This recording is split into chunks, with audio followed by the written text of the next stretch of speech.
Hello! Welcome back to Drinking by Myself. My name is Emma and today I'm going to talk to you about some of the books I'm planning to read during DiverseAthon. DiverseAthon is this amazing readathon that's taking place from the 22nd to the 29th of January. This is its second time around and basically it's just a week-long celebration of amazing diverse books. There are no rules, no challenges, you pick whatever you want to read and it's just a chance to celebrate often underrepresented authors. Now, I've got a massive stack of books with me right now and I'm obviously not going to get a chance to read every single one, but I basically just went to my bookshelf, pulled out a few of the diverse books that I've been really excited about reading, and then during the week I'll kind of see which ones I feel like. But do leave me a comment if I mention any of your favourites, and then maybe I'll start with those ones. So, the first book I've got with me is Juliet Takes a Breath by Gabby Rivera. Now, I've already started this one and I'm really enjoying it, so there's a chance I might have already finished it before DiverseAthon starts, but I thought I'd mention it anyway because so far I'm really enjoying it. This is an Own Voices book. It is about a queer Puerto Rican main character and is written by a queer Puerto Rican author. I'm not very far into the book, but so far I'm really enjoying it. I just am loving the main character's voice. I love hearing her think through things and question feminism and white feminism and it's just so good already.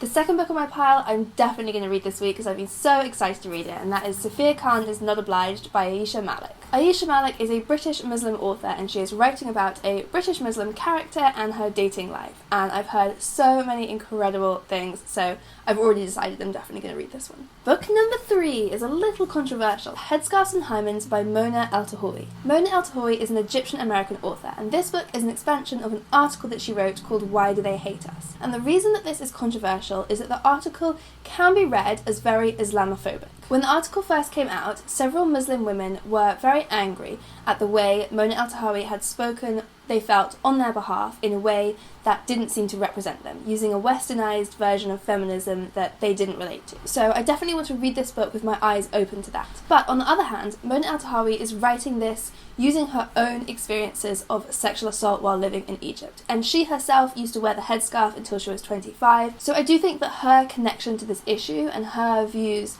on sexism and religion are definitely worth listening to. What do we got next on the list? God, my hair is a big old clump of mess. The next book on my list is Trace by Lauret Savoy. This is another non-fiction book, and in this one, Lauret Savoy is exploring her own heritage, which is a mix of African American, European American, and Native American, through the American landscape itself. In some of the press I was reading about this book, there was a sentence that I really liked. Hang on. One life-defining lesson Lauret Savoy learned as a young girl was this: the American land did not hate. I thought that was a really beautiful concept and a really interesting idea for a book, so really excited to read this one. Next up is Shrill by Lindy West. This is, among other things, Lindy West's experience of female fatness and the way that fatness leads society to believe that it can be in control of your body and have say over your body. And that is true to an extent for all female bodies, but having an underrepresented body type really adds to that. Okay, another book that I've had for bloody ages is The Argonauts by Maggie Nelson. This book is about queer families and about gender, and so many people have told me that I will love this book